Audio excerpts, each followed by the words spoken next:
If you are looking to unlock the secrets of successful selling and sharpen your sales skills, this episode is a must listen. Join us as we delve into the world of sales with Andrew Eilers from Power Sales University and learn how to close deals like a pro.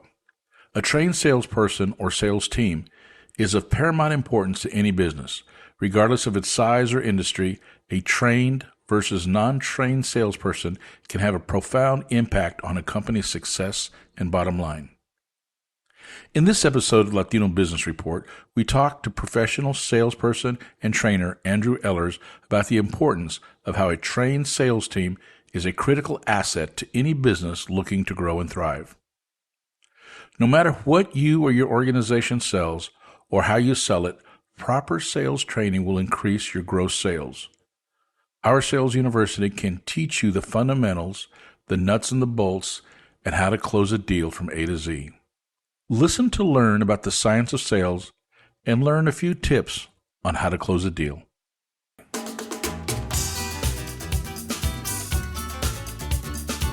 Welcome to the Latino Business Report. This podcast covers business, people, and issues of the day from a Latino perspective. The Latino Business Report is brought to you by TAMAC, the Texas Association of Mexican American Chambers of Commerce. TAMAC is the leading Hispanic business organization in Texas since 1975. Now for your host, J.R. Gonzalez. Hello, folks, and welcome to another episode of the Latino Business Report. In today's episode, we're going to talk about sales. We're going to talk about sales. We're going to learn about sales. And more importantly, we're going to teach you about sales. You're going, JR, why do I need to know about sales? All I got to do is go buy stuff. Well, you sell every day. You're selling ideas to your kids, your spouse. You're selling ideas at work. And if you're in business and you actually sell a product, this episode is going to be very, very helpful to you. And with us today, we have Andrew Eilers. Andrew is with Power Sales University. I've had an opportunity to really delve into this university and look in through its different layers and what it offers, and that's why I have him on the show, and that's why Power Sales University is now developing a new partnership with TAMAC, the Texas Association of Mexican American Chambers of Commerce, who provides this show to you. And with that, we just see the importance not only for our members and our member chambers to better prepare themselves and to get their team better understanding the concepts and the ideas of how to sell, because guys, without sales, the cash register doesn't ring, and your business is not going to be successful. So with that, let's get into it. Roll up our sleeves. Andy, how are you doing today? I'm doing very well. Thank you for asking. Andy, thank you for taking the time and joining us. Power Sales University. Can you tell us a little bit about that and how that whole concept got started? Absolutely. So Jason Evans, one of the premier sales trainers in the country, and I got together about 5 years ago. He had started the company about 15 years ago or so. And the concept is having a sales university, which is not available if you want to learn how to sell in any of the major universities around the country or around the world. So if in order to become a professional salesperson, you either have to do it on your own, which is very difficult because it's very hard to maneuver your way through the correct material and how to use it and then how to create the best sales process, versus somebody that's already gone through that. So Jason's been studying sales over 30 years, me as well, and both of us together with a combined 60 plus years of professional sales training and actually teaching it now are able to bring that to the masses, so to speak. And we're excited about the relationship with TAMAC. Outstanding. And I think it's important to note that a lot of people may not realize that if you are a salesperson, you can pretty much write your own ticket anywhere. There's always people looking for good sales folks. But also, isn't it true, or correct me if I'm wrong, the top 1% of income earners in this country are salespeople? Absolutely. And if you think about it, there's a great saying that nothing happens in business until a sale takes place. So if you think about that in your own business, no matter what it is it that you're actually doing? You're either, like you said earlier, you're either talking to your kids, you're trying to sell them on a concept or an idea of being better maybe, or being their best selves. You're trying to do that with yourself every day. So really everything is about selling yourself mentally, physically, emotionally, and putting yourself in the best position no matter what your career. But the people that are at the top level of sales write their own paycheck, and it's uncapped because they're able to get more relationships developed and built. They're able to get more products and services moved than anybody else in the country, and then they become companies. So if you look at Jeff Bezos, for example, and a small little company now that's called Amazon, you might have heard of, his whole plan initially was to make sure that the customer was taken care of. Well, if you think about it, there's not really much of a sales process there, but there's a sales mindset that we're going to get somebody onto our platform. They're going to buy products they might sell because they're using that platform as a seller. But the most important thing is that they have an understanding of how to take care of the customer. And in professional sales, that is the number one thing to figure out is how am I going to move this person from what we call a suspect, which we'll talk more about, to a prospect, to an actual client or owner of my product. Now, Power Sales University. Up until recently, I hadn't heard of you. So are you guys have a physical campus someplace? Do you have a football team, a mascot? I mean, where are you guys located? It's a great question. So this is actually an online university. And as you see, major universities are following this sort of idea. In fact, when I did my master's degree, the majority of it was done online through a school that's now affiliated with University of Arizona. But at the time, again, this was new to me, being able to complete an entire master's degree online on my own schedule. So the idea behind Power Sales University was not to have a physical campus that you had to be in every day, not to have to sit in a classroom maybe that was outside of your schedule, but to be able to have access to a training platform 24/7, where you could get on at any time of the day. You could be able to go through the material, be tested, retested, and make sure that you were going to be ready the next day to go into battle, if it might be, or maybe it was going to be slightly easier than that in the sales process, knowing that you had the tools to be able to be successful. And if somebody's going through the training, going through Power Sales University training, can they learn from the first or second training they go through or video they watch, or does it really start reaping benefits towards the end once they complete the whole program? When can they start actually benefiting? That's a great question. You're going to start benefiting day one because these are building block sales platform modules. So you're going to be going through modules each day. You're going to go through the modules multiple times in a month.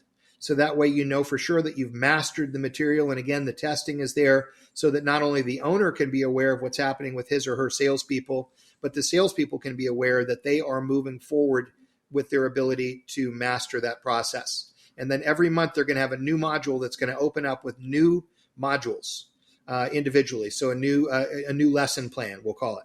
So unlike, where you might go to a university and take one class and then take another class that really have nothing to do with each other because you have to take all of these different courses in order to graduate, what we've done is set it up, and Jason specifically has set it up. It is very, very high-end, tier one learning platform. Most of this was recorded in Burbank, California. As you're going to see, it's very, very high level, and millions of dollars have been spent on this platform to make sure that every person that goes through this experience gets the best sales learning experience that's available. Absolutely. I've seen some of these training videos. Excellent. You can tell that you spare no expense in doing a very professional job and very knowledgeable people talking. And yes, even I, an old warhorse like me, has learned quite a few things as I've watched some of the videos. Now, Andy, what does it take to complete the course? And upon completion, would that be the equivalent to like a undergraduate or a master's course? Or I'm just trying to say you're not necessarily an accredited university, but what people can learn from Power Sales University is just phenomenal. I mean, it can change their lives.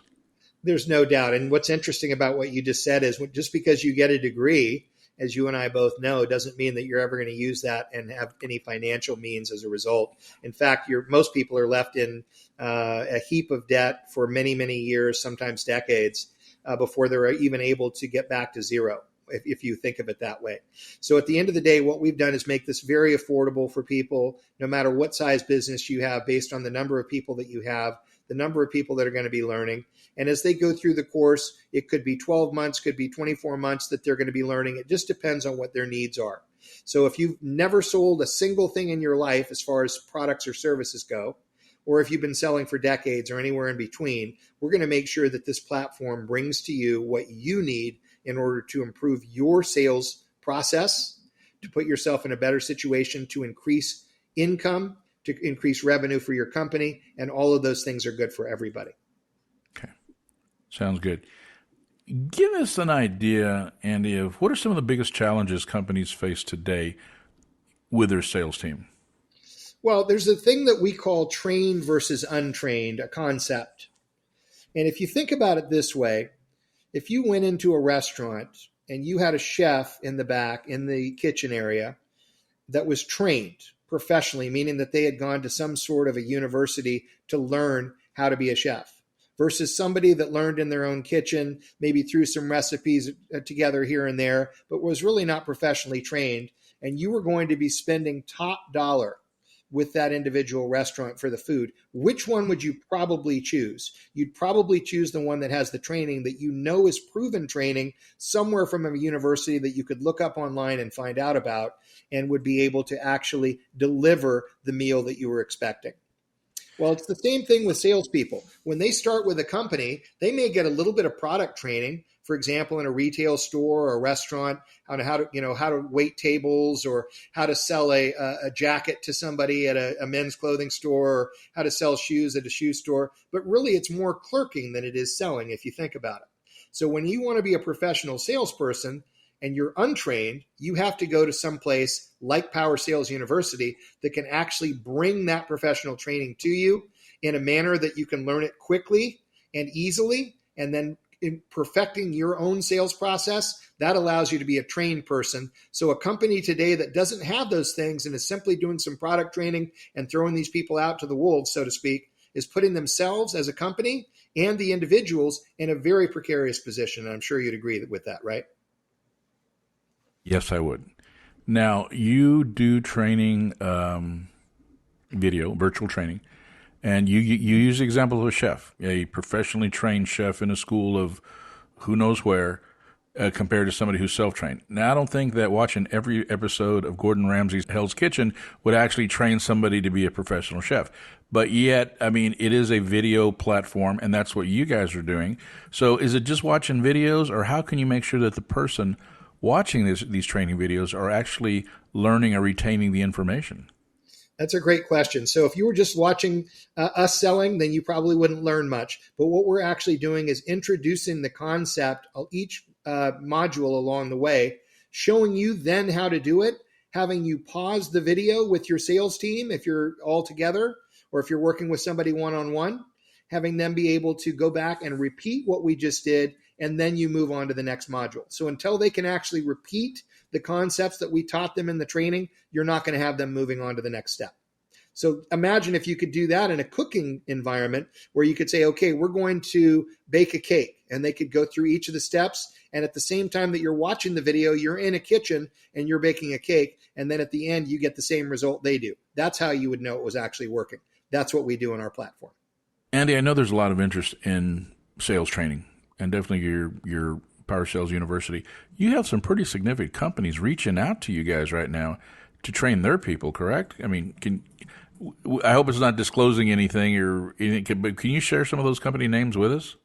Absolutely. So we have a very large insurance wholesaler that has 29,000 insurance agents and agencies around the country, named BTIS, that I've been working with off and on now for close to 20 years in many different capacities. But I use the training modules with their folks all the time. I also work with one of the franchise owners at Fiesta Insurance, which is primarily a Spanish-speaking market insurance agency, retailer, and franchisee. So he markets specifically to the Spanish community around, in his case, sort of the Northern California area, Salinas, Watsonville, and the surrounding areas there near Monterey. We also work with large corporate companies, companies out there like the Disneylands of the world and other companies that are looking for help, are looking for something that they can also put in their own branding, which we're able to do as well. So if you wanted it to say your company's name on our training platform, there is a way to do that. And again, depending on the size of your company, that may or may not make sense to do. But when you look at these different organizations, and of course, we've got thousands and thousands, if not tens of thousands, of individuals and companies around the country that have been working with us now for the past 15 years. Well, I tell you what, you had me when you said Disney. I mean, I believe, you know, every person's favorite place on earth, Disney. But what I like about Disney is they do a great job in customer service. I mean, do you do any customer service training in your training modules? Well, here, let's put it this way. When you're doing the correct sales process, that is customer service, because you're actually setting them up properly so that you're not going to have to undo something later that was said during the sales process in order to make a sale. So, for example, if you think about a restaurant and they oversell a particular dish and you get it and you don't like it because the person tried to say what you said you would like would be the same as this dish, and this is just a very simple example, then you get it and you don't like it, what are you going to do? You're going to complain right away. If you're talking about a much larger and high-end product like a home or a vehicle or maybe even a plane or something of that nature where you're selling high-ticket products and services, this is something where you're going to have a major challenge if you've gone ahead and sold it incorrectly, and now it's going to lead to a customer service nightmare on the back end. Okay, makes sense. Now, call it my age or call it generational or call it whatever you want to call it, but I don't know about you, Andy, but I get very frustrated. I'll go into a restaurant, I'll go someplace, I expect good customer service. Sometimes you get it, sometimes you don't, but what just really gets me is, especially at restaurants, it seems like the wait person is they're just order takers. I know, working my way through school, I used to wait tables, and I was always upselling because I figured if I upsold, and those ticket items were higher, my tip was going to be better, the boss was going to be happy, I'd be working more shifts. Is it my imagination, or do people just not know how to upsell anymore? Well, and again, what was the reasoning that you just mentioned that you learned it? Because there was upside for you. And we talked about this earlier. An uncapped paycheck is upside for most people. But when you're untrained, you're going to have a capped paycheck. When you're trained, you're going to have an uncapped paycheck. And there's a very, very distinct difference between the two in both cases. And you can imagine, even thinking back to your restaurant days, I'll never forget being the first waiter in a restaurant chain that they had ever had, because they had always had waitresses and busboys. Because they always felt like the women were going to be better at being able to get people to say yes about buying more drinks or buying higher ticket food or whatever it might be. So my goal, and this was when I was 21 years old, was to get in there and show that owner, hey, I can outsell anybody in this place. And I'll tell you why. My enthusiasm and my ability to keep the person engaged. This is the difference between being a professional salesperson and a clerk. A clerk does not engage the individual like you're talking about. You engaged them. You showed them what the options were. You made sure they knew what drink specials were going on. You made sure they knew what desserts were available at the end of the night and what drink might go well with it. All of those things as a waiter are critical in order to get that bill, as you put it, up a little bit, which means more shifts for you, more tip income, and obviously a better experience for the client in this case. So when it comes to professional sales, what I said to him was, I challenged him. I said, you listen, I will know this menu better than anybody in the restaurant. I will memorize it. I will know how to treat your customer better than anybody that's ever been here. And I will do that for you and let you test me. And if you don't see that, then do not let me be a waiter here. And within 2 weeks, I was the first waiter they ever had. And since then, of course, they've had a bunch of other waiters. So the bottom line is, how committed are you when it comes down to being trained versus untrained? If you want to continue to be untrained, and that's okay with your company, and it's okay with you, and it's okay with your paycheck, and anybody at home that you're bringing that to, then you should continue to do what you're doing. If you want to be trained and get that uncapped paycheck working and moving in that direction, no matter what you're selling. So the bottom line, this is all about showing you how to take whatever product or service you're currently selling, maybe selling in the future, and showing how you can go from untrained with a capped paycheck or a capped revenue stream as a company to trained and an uncapped paycheck and an uncapped revenue stream as an individual or a company. Show me the money. Yes, sir. Show me the money. I tell you what, everybody listens to the same radio station. That's WIFM, What's in It for Me. That's and right. Folks, what's in it is a bigger paycheck so you can do more things for you, your family, and make a difference. Andy, let's kind of get into it a little bit. Let's kind of share with the audience some of these techniques. And folks, if you want to find out more about Power Sales University and Tamak and the special deal we have to offer through the university, you can go to our website, latinobusinessreport.com. There in the comments section, shoot me an email. Be more than happy to answer it. Get back with you or hook you up with Andy or some of the other stuff to see how we can get you better trained if this is something that interests you. And if it doesn't interest you, pay attention to the next part, and I bet you at the end it will. All right, Andy, let's go. Let's teach me something here. Got it. You got it. Okay, so I'm going to let you be the potential client, and I'm going to use what's called a tie down or a few tie downs on you, and we're going to see what the results of those tie downs are. So we're going to say that I'm a hard sell as it is. Okay. I mean, that's okay. We're going to say that I've talked to you about this particular product, and it's a car that you really love, but you're still on the fence about things. And so now I'm going to use a few tie downs to do what we're calling test closing or trial closing to make sure that you're ready to make the final step. So here we go. Okay. So JR, let me ask you a question. You can see based on what I've shown you so far about the car that this really is the vehicle you've been looking for, can't you? Yeah. I mean, it is the car that I've been searching for. Fair enough. And obviously the financing and everything that we've shown you makes sense for you, doesn't it? A little steeper than I would like, but I mean, from your end it makes sense, but from my end I need to make more dollars to make sense for me. Fair enough. And we can address that part in a minute, but I do want to make sure that if this was the car that you really wanted, that we could get this for you and that you'd be excited about that, right? Absolutely. Okay. So let's stop right there. What did I do? In 3 cases right there, I used words at the end of the sentence, right, doesn't it, and wouldn't it. Those are called tie downs. And they're used specifically to lead you to say yes. So there's an old saying in sales, and we talk about this in training, is that if you can get somebody to say yes 6 times, they will say yes a 7th time. So our goal is to get those small little yeses, those little minor agreements that yes, it would make sense. Yes, it is the right car for you. Yes, the financing is good, even though it's not perfect. And we're going to talk about another one now. So those are called tie downs. So what we're doing is we're using words like wouldn't it, shouldn't it, couldn't it, right? You can see how that makes sense, doesn't it? Okay, so these are all tie downs at the end of the sentence. Now let's invert that. So for an inverted tie down, you would use those at the beginning. So you would say it this way. Wouldn't it make sense, JR, if you're looking for a vehicle like this to get it from a dealership that you know specializes in this type of car and will make sure that you're serviced all the way through your account? Yeah. Okay. If I was going to spend that kind of money, I definitely want it taken care of. And couldn't it be the perfect time for you if we can get the financing right, along with the amount that you're bringing in to start the transaction, in other words, your down payment, to actually get started today and get this vehicle and drive it out of here? Andy, it's not the perfect time for me right now, but definitely interested in the car. Fair enough. And certainly if you could have the car and it was the right time, you'd want to go ahead and move forward today, wouldn't you?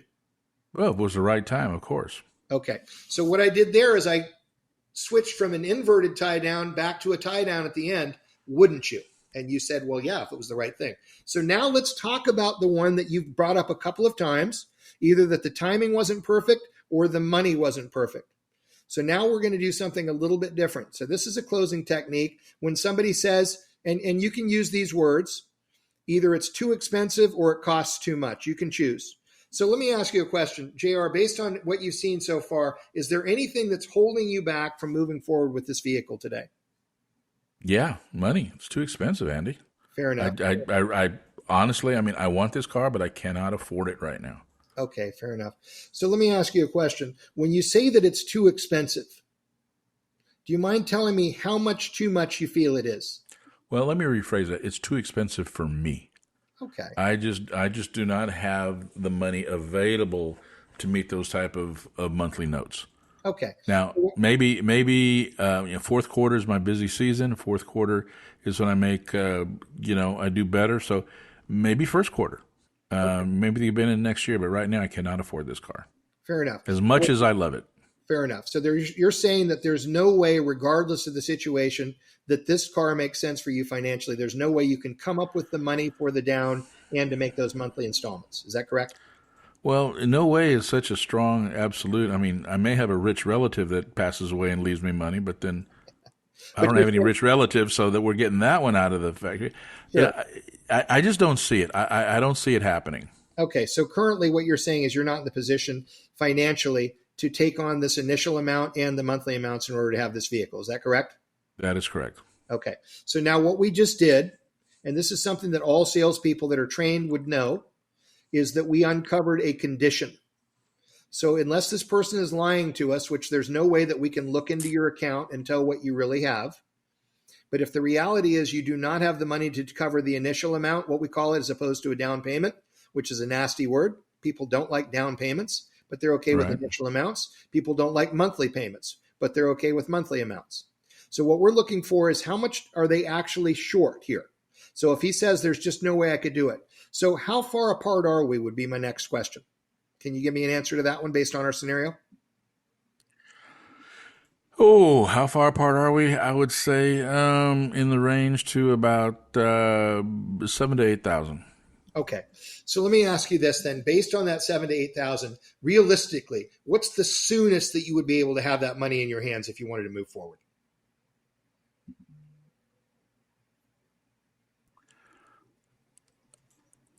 My level of comfort in purchasing would be first quarter.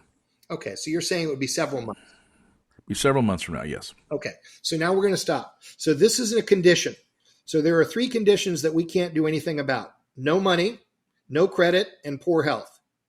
Say, for example, we're putting this person into a product where they're going to be needing to be around for a while, okay, in order to be able to use it. To pay it off. Or pay it off, whatever it is. Right. That's a poor health, certainly would be an issue. If they're trying to buy an insurance policy, whether it be life insurance, health insurance, whatever type of insurance that they're going to have to qualify for, and they have poor health, they don't qualify. And if they have no credit, they're not going to be able to purchase a large ticket item, for example, a home, a vehicle, unless they have cash, which again goes to the no money. So the no money, no credit, poor health are 3 conditions. Those are not objections. So an objection would be something like, okay. okay, so again, the difference between being trained and untrained, you'd be able to uncover that. But an objection would be, it's too expensive. And the way we would find out what the too expensive means is, how far apart are we would be one question we could ask. How much too much is it? So you could say, well, it's 1,000, in your case, 7 to 8,000. Now we can do one of 2 things. If you say, well, I could come up with it, but I'd have to do it in increments or in chunks. So now what we're going to have to do is we're going to have to figure out, number one, do we have a creative financing plan that we can spread that over a period of time? That would be one option. Or we would do a reduced to the ridiculous where we're having them put it on credit that's available, and then they're spreading it out over a period of time based on smaller increments that they're going to be paying to that other creditor. For example, maybe it's a credit card, maybe it's a line of credit, maybe it's a homeowner equity line of credit, whatever it might be. So now we're reducing it to a much lower amount per day, per week, per month than what they were thinking it really is to own that vehicle or to own that house or to own that whatever it is. Okay. So these are all techniques that you're going to be learning. But do you see how they just come straight out of me like I'm breathing, Right. sleeping, eating? These are the ways that what we call unconscious competent salespeople are able to provide these techniques. And again, I'm not doing anything to hurt you. I'm simply asking you questions. I'm not going to harm you or your family or anybody in the future. I'm simply asking you the right questions to figure out, are you a qualified prospect or are you an unqualified suspect? Now, I should have had a better handle on the financial means earlier in the conversation if we were really doing this as a real sales call. I would know these things because I would have asked those questions at the beginning. Things like, what is your budget for a product like this? What did you have in mind to spend on a car? What are you used to paying every month? How much would be comfortable for you to come up with up front? Or would you be trading in a vehicle that might have equity? All these types of questions if we're talking about a car, and that's something everybody's pretty familiar because most people, probably by age 21 will say, have purchased a vehicle along the way. So they understand these are the types of questions that people might be asking if they went to a car dealership. But the real trained professionals are the ones that can distinguish between somebody that has no credit, no money, or poor health and shouldn't be buying the vehicle to begin with. They're not qualified. and getting those people to either move on to some other idea, or maybe a lesser car like you suggested. You love the car, but it's too expensive for you. Well, that's another option. We could be looking at a lower level vehicle, which you don't want to do. So now what I'm going to try and do is figure out for you, if we had the lower level vehicle, are you going to be happy having something today, but not what you really want?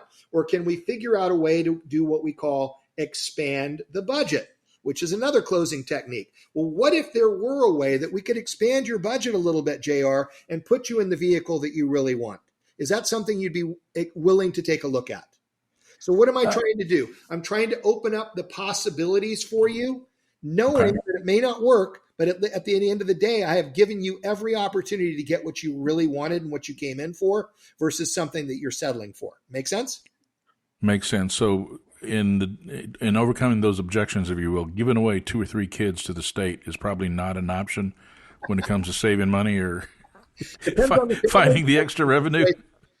Depends on the state. We never know what those kids are worth, do we? But no, I'm teasing, of course. The bottom line is these are all ideas that when you get right down to it, the training is going to be so specific for the individual situations that these people are running into at Tamak and all of their businesses and all of their salespeople, that we will be able to help them figure out, no matter what the product or service, as you can see from what we've done today, we're going to be able to help them figure out how to become trained and uncap that income and that revenue versus untrained and cap the income and the revenue. So that little sales voodoo thing you did on me, this is what you learn. That's correct.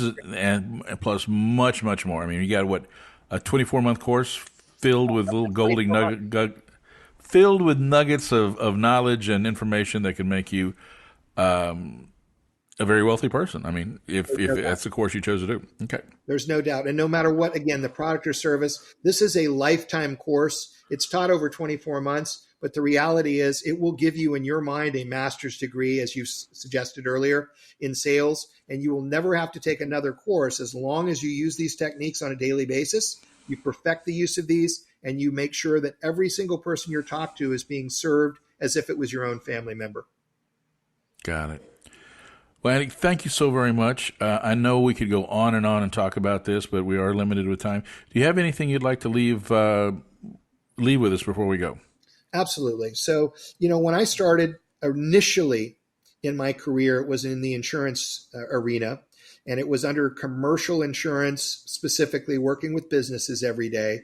And I had to get into my car and I had to drive around sometimes 2 to 3 hours between appointments because of the area that I was in Northern California. If anybody's familiar with Sonoma and Mendocino counties. Mendocino County was the one that was so spread out. That's the one where you literally have the most beautiful drives in the world, in my opinion, or some of them anyway, but there's nobody around.